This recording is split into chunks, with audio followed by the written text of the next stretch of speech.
وما من دابة في الأرض إلا على الله رزقها।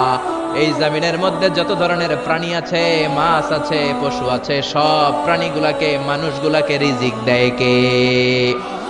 তিমি মাছগুলো সকালবেলা সাগরের এই মাথা থেকে ওই মাথা যায় খালি পেটে, বিকেলবেলা পেট ভর্তি করে তিমি মাছটারে ফিরায় দেয় কে?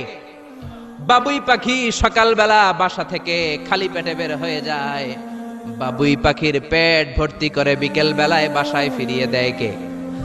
রিকশাওয়ালা সকালবেলা আল্লাহর নাম নিয়ে খালি পকেটে রিকশা নিয়ে বের হয়ে যায়, বিকেল বেলা রিকশাওয়ালার পকেট ভর্তি করে রিকশাওয়ালাকে বাড়িতে ফিরায় দেয় কে? এজন্য রিজিক দেওয়ার মালিক একজন, তিনি কে? চিল্লায় বলেন না, তিনি কে? আল্লাহ ছাড়া কেউ রিজিকের ব্যবস্থা করতে পারে না। সাইয়েদনা সুলাইমান আলাইহিস সালাম ছিলেন গোটা বিশ্বের বাদশা। চারজন বাদশা যারা গোটা বিশ্বকে শাসন করেছে, এই চারজনের দুইজন হচ্ছে মুমিন, দুইজন কাফের। কাফেরের একজন হচ্ছে নমরুদ, আরেকজন হচ্ছে বখতনাসর। এই বখতনাসরকে ইংরেজিতে বলে Nebuchadnezzar the second. He was the constructor of the hanging garden of Babylon. ব্যাবিলনের শূন্য উদ্যানের নির্মাতা। এই দুইজন কাফির শাসক গোটা বিশ্বের বাদশা ছিল। আর মুমিন ছিল দুইজন, একজন সাইয়েদনা সুলাইমান আলাইহিস সালাম, আরেকজন হচ্ছে যুলকারনাইন। কোন সুবহানাল্লাহ। তো সুলাইমান আলাইহিস সালাম আল্লাহর জলিল কদর পয়গম্বর, আল্লাহরে বললেন, আল্লাহ তুমি আমারে গোটা বিশ্বের বাদশা বানালা, আমি চাই একদিন আমি গোটা বিশ্বের সব মানুষ, প্রাণী আর মাছগুলোকে লাঞ্চ খাওয়াবো। লাঞ্চ কি খাওয়াবো? লাঞ্চ বুঝেন তো আপনারা? লাঞ্চ মানে কি?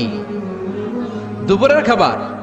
আচ্ছা, সাইয়েদনা সুলাইমান আলাইহিস সালাম ইচ্ছা পোষণ করলেন, আল্লাহ এই বর্ণনাটা মিনাল ইসরাইলিয়াত, ইসরায়েলি বর্ণনা, কিন্তু বর্ণনা করা যাবে, সমস্যা নাই। ওয়া হাদিসু আন বানি ইসরাঈলা ওয়ালা হারাজ, সমস্যা নাই। এটা আমাদের কোরআন বা হাদিসের কোনো আয়াতের সাথে কন্ট্রাডিক্ট করে না, এজন্য বর্ণনা করা যায়।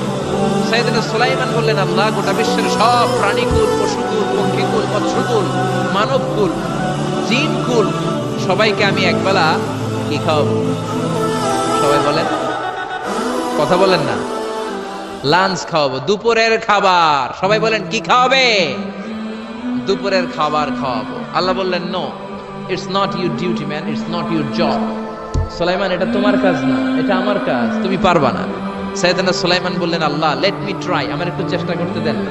আমার মনে বড় শখ, গোটা বিশ্বের বাদশা আমারে বানায় দিলেন, গোটা বিশ্বের প্রেসিডেন্ট করে আপনি আমাকে সিলেক্ট করলেন। আমি যদি একবেলা সবারে মেহমানদারি করাইতে পারতাম, আমার কলিজাটা ঠান্ডা হয়ে যেত। সুলাইমান আলাইহিস সালাম জোরাজুরি করতে শুরু করলেন, আল্লাহও রাজি হয় না, সুলাইমান নবীও ছাড়েন না। পরে সুলাইমান আলাইহিস সালামের জোরাজুরির কারণে আল্লাহ বললেন, ওকে ট্রাই করে দেখো পারো কিনা। সাইয়েদনা সুলাইমান আলাইহিস সালামের অনুসারী ছিল জিনেরা। জিনেরা ওনার কথা শুনতো, সব জিনদেরকে নিয়ে বসালো, জিনদের সাথে গোল টেবিল বৈঠক। জিনের বাদশারে বলল, জিনের বাদশা, আমি গোটা বিশ্বের সব মানুষগুলোকে একদিন দুপুরের খাবার খাওয়াবো। যাও সাগরের পাড়ে 40 কিলোমিটার জায়গার মধ্যে খাবারের আয়োজন করো। জিনের বাদশা বিশাল বিশাল ডেগ পাতিল নিয়ে সমস্ত জিনদেরকে নিয়ে রান্না বান্নার কাজ শুরু করলো। আফ্রিকার জঙ্গল থেকে আস্ত আস্ত গরুগুলোকে এনে ফ্রাই করতে আরম্ভ করলো, হরিণগুলোকে রোস্ট করতে আরম্ভ করলো, সাগরের তিমি মাছগুলোকে ভুনা করতে শুরু করলো, আকাশের বড় বড় পাখিগুলোকে রোস্ট করতে শুরু করলো। 40 কিলোমিটার ব্যাপী জায়গা নিয়ে খাবার তৈরি করা হচ্ছে, কারণ সাইয়েদনা সুলাইমান আলাইহিস সালাম গোটা বিশ্বের মানুষকে, গোটা বিশ্বের প্রাণীগুলোকে একদিন দুপুরের খাবার খাওয়াবে। তো 40 কিলোমিটার জায়গার মধ্যে খাবারের আয়োজন করা হলো। সাইয়েদনা সুলাইমান আলাইহিস সালাম বললেন, রান্না করতে থাকো। করতে করতে বিশাল রান্নার স্তূপ, বিরিয়ানির স্তূপ, খিচুড়ির স্তূপ, পোলাওয়ের স্তূপ, রেজালার স্তূপ, ঝাল গরুর মাংসের স্তূপ, কোরমার স্তূপ, সব কিছুর স্তূপ করা হলো। ফল মূল মাছ মাংস এনে স্তূপ করা হলো 40 কিলোমিটার এরিয়া নিয়ে। কয় কিলোমিটার? সবাই বলেন কয় কিলোমিটার? সব যখন রান্না শেষ, চলে এলো সেই মহেন্দ্রক্ষণ, সেই মহেন্দ্র দিন, যেদিন তিনি আপ্যায়ন করাবেন। সাইয়েদনা সুলাইমান আলাইহিস সালাম উদ্বোধনী ভাষণ দিবেন, মানে উদ্বোধন করবেন। খাবার উদ্বোধন করা লাগবে না, তো গোটা বিশ্বের মানুষ খাবে, মহাবিশ্বের সব প্রাণী খাবে। উনি উদ্বোধনী বাক্যে বললেন, আমি বেশি কিছু বলতে চাই না। মাছেরা লাইন ধরবে সাগরের এদিক দিয়ে, পাখিরা লাইন ধরবে ডান দিক দিয়ে, মানুষ লাইন ধরবে বাম দিক দিয়ে, জিনেরা লাইন ধরবে সামনে দিয়ে, আর বনের পশুরা লাইন ধরবে জঙ্গলের এদিক দিয়ে। লাইনে লাইনে আসো, তোমাদেরকে খাবার দেয়া হবে সকাল থেকে সন্ধ্যা পর্যন্ত। যার যত মনে চায় পেট ভর্তি খাবার দেওয়া হবে। ইন দ্য মিন টাইম সাগরের ভেতর থেকে এক বিশাল আকৃতির তিমি মাছ আ করে ডেকে বলল, সুলাইমান, আমি লাইন টাইন মানি না। কি মানি না? তুমি তোমার উদ্বোধনী বক্তব্যে বলেছো লাইন ধরে খাবার নিতে হবে, আমি লাইন টাইন মানি না। আমার পেটে প্রচন্ড ক্ষুধা, ক্ষুধার জ্বালায় আমি মরতে বসেছি, আমি লাইন মানি না, খাবার দাও। সাইয়েদনা সুলাইমান আলাইহিস সালাম বললেন, আমি নবী মানুষ, আমি বেলাইন করতে পারি না। সাইয়েদনা সুলাইমান বললেন, আমি লাইন ছাড়া খাবার দিতে পারি না। তিমি মাছ বলে, আমি লাইন মানি না, আমার পেটের ভেতরে এত ক্ষুধা, ক্ষুধার জ্বালায় আমি মরে যাচ্ছি। তোমার এই মেহমান খানায় এসে খাবারের অভাবে আমি যদি তিমি মাছ মারা যাই, কিয়ামতের দিন আল্লাহ তোমারে ছাড়বে না রে সুলাইমান। সুলাইমান আলাইহিস সালাম পড়ে গেছে বিপদে। হায় হায়, আসলে যেটা যদি মরে যায় তাহলে তো সমস্যা, ব্যাড রেকর্ড হয়ে যাবে, ঠিক কি না? তো উনিও লাইন মেনটেন করতে বলতেছেন, তিমি মাছও লাইন মানবে না, বেলাইন। কিছু লোক আছে এরকম, পুলিশ দাঁড়ায় আছে, র্যাব দাঁড়ায় আছে, ওর মধ্যে বেলাইন করে ফেলায়, আছে না নাই? তিমি মাছ বলে, আমি লাইন টাইন মানি না। তো সুলাইমান আলাইহিস সালাম বললেন, ঠিক আছে, সবার জন্য লাইন, শুধু এইটার জন্য বেলাইন। উনি ঘোষণা দিলেন, যাও এটারে খাবার দাও। তো তিমি মাছ বলল, সুলাইমান, আমি এই যে আমার মুখটাকে, বিশাল মুখটাকে হাঁ করে রেখেছি, আমার মুখের ভেতরে জিনদেরকে বলো খাবার ঢুকায় দিতে, যতক্ষণ না আমার পেট ভরবে আমি হাঁ করে থাকবো, চিল্লায় কোন আল্লাহু আকবার।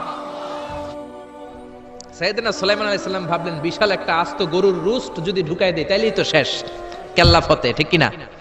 সাইয়েদনা সুলাইমান বললেন, যাও আফ্রিকার জঙ্গলের যে গরুগুলো রোস্ট করেছো, একটা রোস্ট এই তিমি মাছের পেটের ভেতরে ঢুকিয়ে দাও। জিনের বাদশা যে রোস্ট ঢুকায় দিছে, ওইটা হাঁ করেই আছে। সাইয়েদনা সুলাইমান বললেন, কয়েকটা খাসি মেরে দাও। খাসি মেরে দেয়া হলো, এটা হাঁ করে আছে। কয়েক বস্তা বিরিয়ানি মেরে দাও, মেরে দেয়া হলো। বললো আরো 10টা গরু ঢুকায় দাও, হাঁ করে আছে। আরো 50টা খাসি ঢুকায় দাও, হাঁ করে আছে। আরো কয়েক হাজার তিমি মাছ রোস্ট করে ঢুকায় দাও, ঢুকায় দিয়েছে। খাবার যত আছে দিতে শুরু করলো। ইন দ্য মিন টাইম 1 কিলোমিটারের খাবার শেষ। সুবহানাল্লাহ কইবেন না? তিমি মাছ বিশাল বড় হাঁ করে বসে আছে সাগরে। জিনের বাদশা খাবার দিতে লাগলো। 1 কিলোমিটার শেষ, 5 কিলোমিটার শেষ, 10 কিলোমিটার শেষ, 20 কিলোমিটার শেষ, 30 কিলোমিটার শেষ, 40 কিলোমিটার শেষ। এখনো তিমি মাছের মুখ হা করা আছে না নাই? সাইয়েদনা সুলাইমান সিজদায় পড়ে গেলেন, আল্লাহর ডেকে বললেন, মাবুদ রে, আমি বুঝতে পারি না আসলে রিজিক দেওয়ার মালিক আমরা না, গোটা বিশ্বের সবাইকে খাওয়ানোর ক্ষমতা আমার নাই, রিজিকের মালিক একজন, তিনি কে? তিমি মাছ ডেকে বলে, ও সুলাইমান, প্রতিদিন রব্বুল আলামিন 3 লোকমা খাবার আমারে খাওয়ায়, 3 লোকমা খাবার সাগর থেকে আমাকে সংগ্রহ করে দেয়। তুমি যে 40 কিলোমিটারের সব খাবারগুলো আমার পেটের ভেতরে ঢুকিয়ে দিয়েছো সুলাইমান, আল্লাহর 3 লোকমা খাবারের 1 লোকমার সমানও হয় নাই। আরো আস্তে কোন সুবহানাল্লাহ। এজন্য রিজিক দিতে পারে একজন।